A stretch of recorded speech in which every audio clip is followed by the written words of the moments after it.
नमस्कार। आप सुन रहे हैं द बॉलीवुड रेडियो और मैं हूं आपके साथ आकाश। दोस्तों, आज के इस पॉडकास्ट में किस्सा है साल 1970 में आई फिल्म सफर का। सफर राजेश खन्ना, शर्मिला टैगोर और फिरोज खान की फिल्म। और यह भी कहा गया कि फिरोज खान इस फिल्म में राजेश खन्ना पर भारी पड़े थे। अब भारी पड़े या नहीं, गोल्डन पीरियड तो राजेश खन्ना का था। सफर शुरू करते हैं सफर फिल्म का। और आज के इस पॉडकास्ट में हम आपको इस फिल्म के बनने की पूरी कहानी बताएंगे। सफर, जिसकी शुरुआत होती है साल 1970 में रिलीज के साथ, राजेश खन्ना की सिर्फ एक और हिट फिल्म नहीं थी, बल्कि उनकी सुपरस्टार वाली छवि के बीच आई एक ऐसी फिल्म थी जिसमें उन्होंने प्रेमी युवक के साथ साथ मृत्यु की सच्चाई से जूझते एक कैंसर मरीज का बेहद संयमित किरदार निभाया। फिल्म का निर्देशन आसित सेन ने किया था और ये उनकी ही साल 1956 की बंगाली फिल्म चला चल का हिंदी रीमेक थी, जो बंगाली लेखक आशुतोष मुखर्जी की कहानी पर आधारित थी।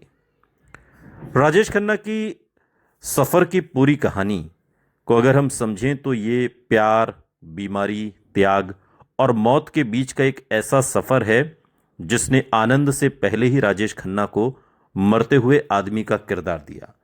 और आमतौर पर लव ट्रायंगल फिल्मों में हमने देखा है कि एक मर जाता है और बाकी दोनों एक हो जाते हैं, लेकिन आसित सेन की सफ़र एक ऐसी फिल्म है जिसमें दोनों ही हीरो मर जाते हैं और हीरोइन अकेली रह जाती है। ये अपने तरीके का एक अलग और नया प्रयोग था। साल 1970 हिंदी सिनेमा के इतिहास में राजेश खन्ना के नाम से दर्ज हो चुका था।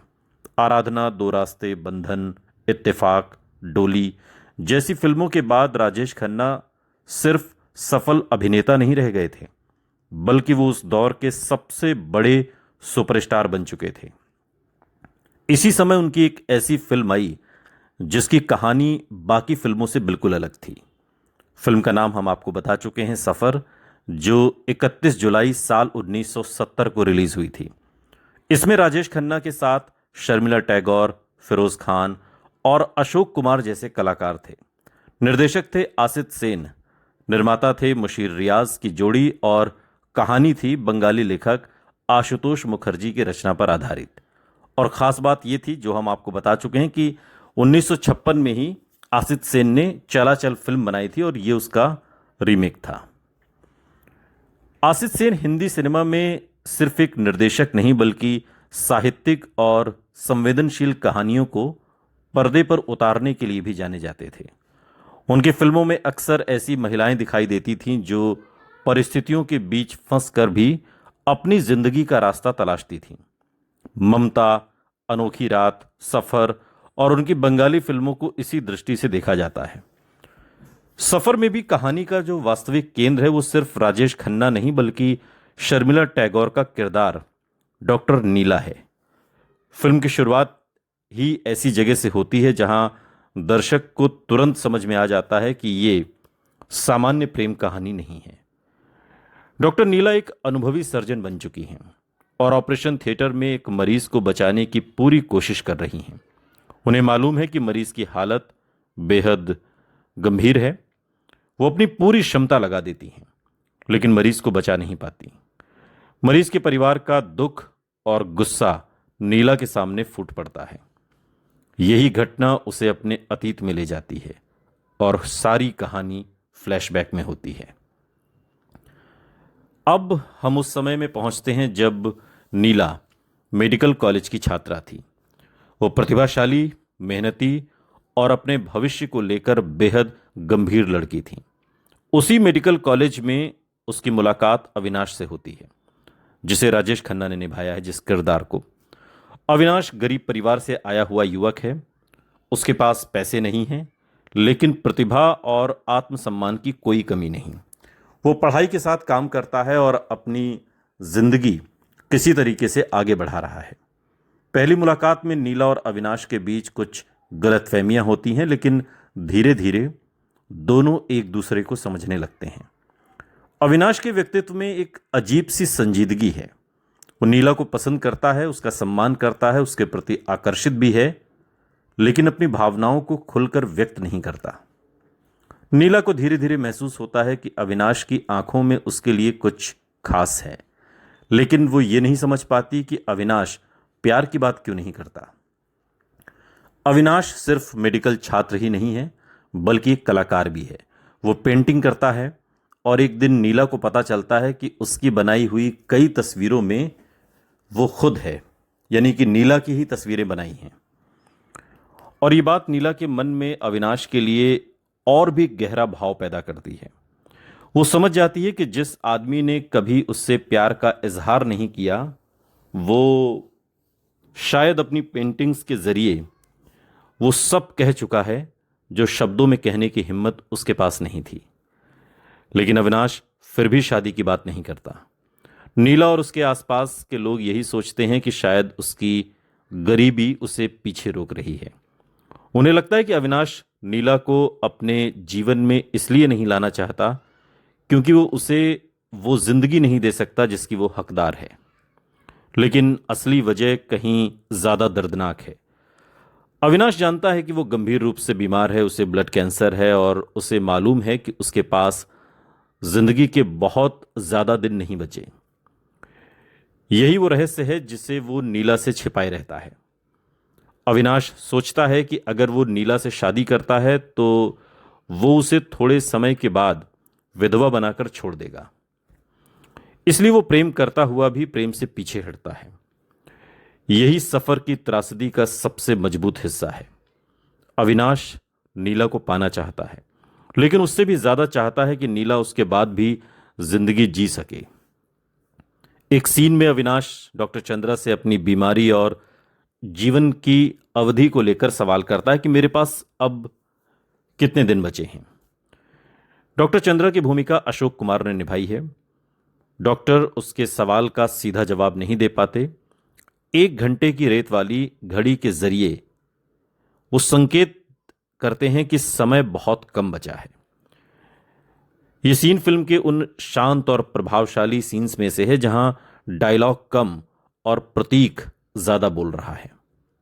बाद में फिल्म की आलोचना करते हुए भी इस सीन को खास तौर पर याद किया गया कि अविनाश की मौत की सच्चाई को बिना भावुक भाषण के एक साधारण रेत घड़ी से जाहिर कर दिया गया। और उधर नीला की अपनी आर्थिक परेशानियां हैं। उसे अपनी पढ़ाई और जिंदगी चलाने के लिए ट्यूशन पढ़ाना पड़ता है और इसी सिलसिले में उसकी मुलाकात शेखर कपूर से होती है। शेखर का किरदार फिरोज खान ने निभाया है। शेखर एक सफल कारोबारी है और नीला के प्रति आकर्षित हो जाता है। वो नीला की खूबसूरती के साथ साथ उसकी बुद्धिमत्ता और आत्मनिर्भरता से भी प्रभावित होता है। धीरे धीरे वो शादी का प्रस्ताव रखता है। शेखर के परिवार में उसके बड़े भाई कालिदास की भूमिका आईएस जौहर ने निभाई है, जबकि कालिदास की पत्नी लक्ष्मी बनी है अरोड़ा ईरानी। नीला के सामने अब एक बड़ा फैसला है। एक तरफ वो अविनाश से इमोशनली जुड़ी हुई है, लेकिन अविनाश शादी नहीं करना चाहता। दूसरी तरफ शेखर है जो उससे विवाह करके उसे अपना पूरा जीवन देना चाहता है। और इसी बीच शेखर की मुलाकात अविनाश से होती है। अविनाश जानता है कि शेखर नीला से शादी करना चाहता है। अपनी बीमारी को छिपाते हुए वो शेखर को स्वीकार करता है और नीला को उसके साथ जाने के लिए राह आसान कर देता है। नीला को जब लगता है कि अविनाश उसके साथ जीवन बिताने के लिए तैयार नहीं है, तो वो शेखर से शादी करने के लिए राजी हो जाती है। यहां फिल्म प्रेम त्रिकोण से आगे बढ़कर त्याग की कहानी बन जाती है। दर्शक जानता है कि अविनाश नीला को इसलिए छोड़ रहा है क्योंकि वो मर रहा है, लेकिन नीला उस समय इस सच्चाई से बिल्कुल अनजान होती है। नीला और शेखर की शादी हो जाती है। कुछ समय तक उनका वैवाहिक जीवन सुखी रहता है। शेखर नीला से बहुत प्यार करता है और उसके प्रति पूरी तरह समर्पित है, लेकिन उसके मन में धीरे धीरे एक असुरक्षा जन्म लेती है। उसे लगता है कि नीला उससे उतना प्रेम नहीं करती जितना वो करता है। उसे यह भी महसूस होता है कि नीला के मन में या मन के किसी कोने में कोई और भी है। और इधर व्यापार में नुकसान होने लगता है और शेखर को उम्मीद होती है कि नीला उसके मुश्किल समय में उसका साथ देगी। लेकिन नीला का व्यवहार उसके नज़रिए से अपेक्षित नहीं होता और इससे उसकी बेचैनी और ज़्यादा बढ़ने लगती है। नीला अपने भाई कालिदास के घर आती जाती रहती है। यही वो जगह है जहाँ कभी अविनाश का भी आना जाना होता है और शेखर को धीरे धीरे शक होने लगता है कि नीला और अविनाश के बीच अभी भी कोई संबंध है। शक जब आदमी के भीतर घर कर जाता है तो छोटी छोटी बातें भी सबूत दिखाई देने लगती हैं। शेखर अपने छोटे भाई से नीला पर नजर रखने के लिए कहता है। वो उसकी गतिविधियों को समझने की कोशिश करता है और अंततः उसके हाथ एक ऐसा खत लगता है जो उसकी जिंदगी में तूफान ला देता है। यह प्रेम पत्र वास्तव में अविनाश ने मनोरंजन के लिए नीला की लिखावट की नकल करते हुए किसी रोज लिखा था, लेकिन शेखर को लगता है कि यह पत्र नीला ने लिखा है और उसके लिए ये इस बात का प्रमाण बन जाता है कि नीला अब भी अविनाश से प्रेम करती है और वो इमोशनली बहुत टूट जाता है। उसे लगता है कि वो नीला को अपने साथ रखकर उसके जीवन पर बोझ बन रहा है और फाइनली वो इससे इतना टूट जाता है कि खुदकुशी कर लेता है। उसकी मौत कहानी को एक और त्रासदी में बदल देती है। अब एक तरफ अविनाश है जो जिंदगी और मौत के बीच जूझ रहा है, दूसरी तरफ शेखर जिसने मौत को गले लगा लिया। लेकिन यहां सबसे बड़ा दुर्भाग्य यह है कि शेखर की खुदकुशी की परिस्थितियां जैसे हत्या की तरह लगती हैं। पुलिस को शक होता है कि नीला और अविनाश ने मिलकर शेखर की हत्या की है। नीला गिरफ्तार हो जाती है। अविनाश उस समय वहां नहीं है और पुलिस उसकी गैर मौजूदगी भी संदेह पैदा करती है। अदालत में नीला के खिलाफ परिस्थितिजन्य आरोप खड़े होते हैं, लेकिन इसी मुकदमे में शेखर की मां श्रीमती कपूर, जिसके किरदार में नादिरा हैं, नीला के पक्ष में गवाही देती हैं। उनके बयान से मामला बदलता है और अंततः नीला अदालत से बरी हो जाती है। नीला के लिए यह जिंदगी का सबसे कठिन दौर है। उसने जिस आदमी से शादी की थी वो मर चुका है। जिस आदमी से वो वास्तव में प्रेम करती है वो उसके जीवन से दूर जा चुका है और सबसे बड़ी बात, वो अभी तक नहीं जानती कि अविनाश ने उसे छोड़ा क्यों। दूसरी तरफ अविनाश अपनी बीमारी और टूटे हुए मन के साथ कहीं दूर चला गया है। उसे यह भी नहीं पता कि शेखर की मृत्यु हो चुकी है। वो अपने और नीला के रिश्ते को समाप्त मानकर उससे दूर हो जाता है, लेकिन बीमारी बढ़ती जाती है और अंततः उसकी हालत इतनी खराब हो जाती है कि उसे वापस लौटना पड़ता है। वो उसी अस्पताल में पहुंचता है जहां डॉक्टर चंद्रा काम करते हैं और यही कहानी अपने सबसे मार्मिक हिस्से में पहुंचती है। अविनाश की हालत अंतिम चरण में पहुंच चुकी है। नीला को धीरे धीरे पता चलता है कि जिस आदमी ने उससे शादी करने से इनकार किया था वो उसे छोड़ना नहीं चाहता था, बल्कि उसे विधवा होने से बचाना चाहता था। उसे पता चलता है कि अविनाश ने अपने प्यार का त्याग उसकी जिंदगी के लिए किया था। यह सच नीला को अंदर तक तोड़ देता है। अविनाश की मौत सिर्फ एक प्रेमी की मौत नहीं, वो उस प्रेम की मौत है जिसे दोनों ने कभी पूरी तरह जिया ही नहीं। यही राजेश खन्ना का अभिनय फिल्म को एक अलग ऊंचाई देता है। उस समय तक वो रोमांटिक स्टार के रूप में लोकप्रिय हो चुके थे, लेकिन सफर में वो किसी चंचल प्रेमी की भूमिका नहीं निभाते। अविनाश के चेहरे पर हमेशा मृत्यु की छाया है। उसे पता है कि उसका समय कम है, इसलिए वो नीला से प्रेम करने के बावजूद उसे अपने से दूर कर रहा है। राजेश खन्ना ने इस किरदार को बहुत ज्यादा नाटकीय बनाए बिना निभाया। उनकी आवाज, आंखों की उदासी, डायलॉग के बीच की खामोशी अविनाश की स्थिति को व्यक्त करती है और यही कारण है कि बाद में जब राजेश खन्ना ने आनंद में कैंसर मरीज का किरदार निभाया तो कई समीक्षकों ने सफर को उसके पहले के महत्वपूर्ण पड़ाव के रूप में याद किया। आनंद जहां जिंदगी को मुस्कुराकर स्वीकार करने की कहानी थी, वहीं सफर कहीं ज्यादा अंधेरी और उदास फिल्म थी। अविनाश की मृत्यु के बाद नीला के पास जीने का कोई अर्थ नहीं बचता। लेकिन डॉक्टर चंद्रा उसे समझाते हैं कि डॉक्टर का जीवन सिर्फ व्यक्तिगत सुख दुख से बड़ा होता है। किसी मरीज को बचाने की कोशिश करना, भले ही हर बार सफलता ना मिले, फिर भी डॉक्टर का कर्तव्य है। नीला को अपने जीवन का नया उद्देश्य मिलता है और वो अपने दुख को अपने पेशे में बदल देती है और आगे चलकर एक बड़ी सर्जन बनती है। फिल्म का आरंभ जिस ऑपरेशन से हुआ था, उसके बाद अब दर्शक समझता है कि नीला इतनी कठोर और समर्पित डॉक्टर क्यों बनी। उसने अपनी जिंदगी में बहुत कुछ खोया है, लेकिन उसने मृत्यु के सामने हार मानने की बजाय चिकित्सा को अपना धर्म बना लिया। फिल्म का अंत इसी भाव के साथ होता है कि वो अपने देवर को पढ़ाई के लिए विदेश भेजती है और खुद चिकित्सा सेवा के लिए जीवन समर्पित कर देती है। उसका निजी सफर खत्म नहीं होता, बल्कि एक नए उद्देश्य के साथ आगे बढ़ता है। फिल्म की स्टारकास्ट की बात करें तो शर्मिला टैगोर ने डॉक्टर नीला की भूमिका निभाई और वो उस समय पहले ही आराधना जैसी फिल्मों से बहुत लोकप्रिय थीं। सफर में उन्हें ग्लैमर से अधिक अभिनय की चुनौती मिली।